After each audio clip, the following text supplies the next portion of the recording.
kulli yawmin ba mu da wani abu irin kiyaye daraja annabi da kula da haƙƙinsa, kuma ka ɗabbaka wannan abun a ko'ina. Kaga shugaba yana daga cikin wato karamomi da hasa'is da baye-baye da Allah ya bashi, wanda Maulan Musho radiyallahu anhu ya gaya mana a cikin yaban da iwa manzo Allah, yana cewa yujalisu aqwaman wal aswatu turfa'u.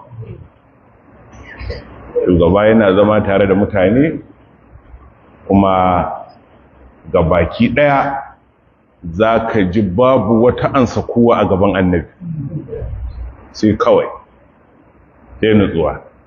Wata kan wannan nake so da harshen nasiha gare mu gaba daya, idan muka zo nan za mu yi karatu mu samu kawaici sosai, mu samu nutsuwa da kyau a gaban manzo Allah muke. Babu wata kalma da za a iya faɗa da za ta iya sababar da ɗan adam ya ɗaga murya a gaban annabi. Mu yi haƙuri, mu samu ladabi sosai.